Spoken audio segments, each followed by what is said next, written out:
Motorsport, entreprise trentenaire, l'un des seigneurs européens de la personnalisation, le préparateur officiel de BMW.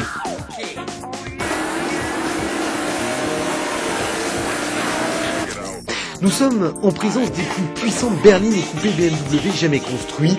M5, M6, muse sportive des séries 5 et série 6, 1014 chevaux AL2 soufflés par 2 V10 de 5 litres, évoluant dans les stratosphères des hauts régimes à plus de 8000 tours minute.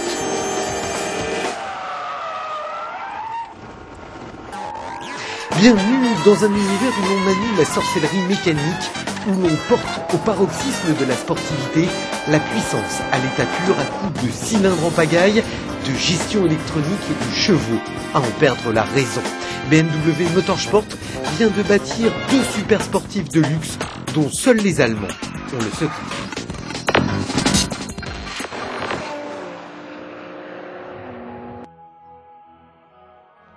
Arrêtons-nous quelques instants, ça fait du bien, pour découvrir nos 2 BMW.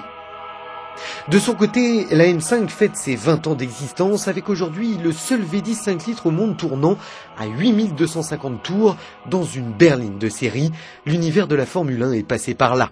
Malgré un petit écart d'empattement avec la M6, la berline M5 lui a donné ses éléments organiques, ses trains roulants, son moteur et sa boîte SMG3 à commande au volant, à cet rapport.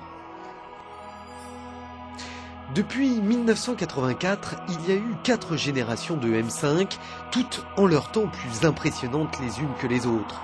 Pourtant, la M5 se veut avant tout discrète, puissante mais sobre, peu d'ostentation. Mis à part quelques artifices bien adaptés, il n'y a guère que sa poupe qui signale son pédigré avec cette ligne d'échappement biflux et ses jantes de 19 pouces.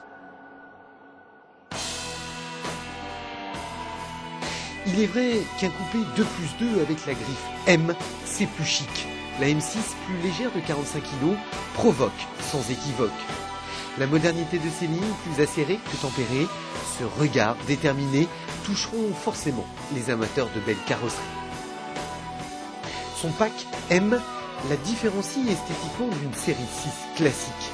Pour en juger, nous avons glissé une 630i à ses côtés. Sans rien retirer à son élégance naturelle, la M6 est plus bestiale, se veut plus aiguisée aussi, un brin plus méchante.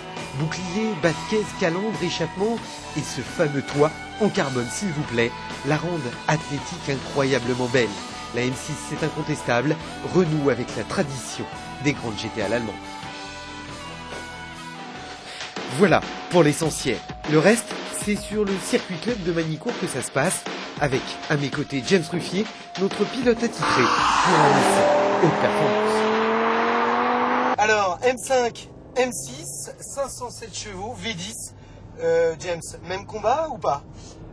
Pour le moteur, oui, exactement le même combat, si ce n'est que la M5 serait plutôt une routière entre guillemets, c'est-à-dire un peu plus confortable, un peu plus lourde, plus homogène. Mais c'est vrai que la M6 à côté est beaucoup plus typée sportive, donc lorsqu'on a des gros freinages à effectuer, des virages en appui un petit peu rapides, la voiture a une meilleure tenue de route que la M5. Moi j'ai trouvé quand même l'agrément moteur exceptionnel. Le V10 il marche, il a du souffle, il est généreux, puissant. Et les voitures sont vraiment incroyablement performantes et endurantes également. Ne serait-ce que la gestion des freins par exemple, qui généralement sont assez perfectibles au bout de 2-3 tours.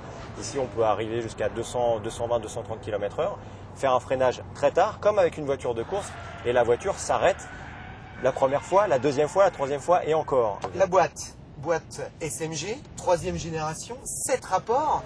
On est quand même très proche de l'univers Formule 1. C'est vrai, c'est vrai que la boîte, on peut également la régler au niveau des changements de rapport pour que les rapports se changent plus rapidement. C'est extraordinaire ça. Ah ouais, c'est assez fabuleux. Donc on peut être en position confort avec des changements un petit peu plus longs et position un petit peu plus sportive où les rapports sont vraiment très proches. Moi je l'ai trouvé quand même relativement brutal. C'est un petit peu brutal. L'esprit sportif est conservé, même en ce qui concerne la gestion de l'ESP qui s'appelle en fait chez BM DSC. Ouais. Et même à ce niveau-là, la configuration sportive est conservée. Généralement, un ESP se déclenche relativement tôt. Par exemple, lorsque vous placez la voiture comme ça Ici, une dérive trop importante va être immédiatement stoppée avec un système de ce type-là. Étonnamment, BM a conservé la petite dérive agréable pour le pilotage. Donc il y a un excellent placement de la voiture dans les courbes. On a une voiture qui est plus proche d'une voiture de course avec la M6 et une voiture qui est peut-être un petit peu plus proche d'une berline sportive avec la M5. Il n'y a plus que le prix du rêve. 115 500 € pour la M6, 94 800 € pour la M5. Le rêve, oui, à vivre sans modération sur circuit, beaucoup plus raisonnablement sur la route.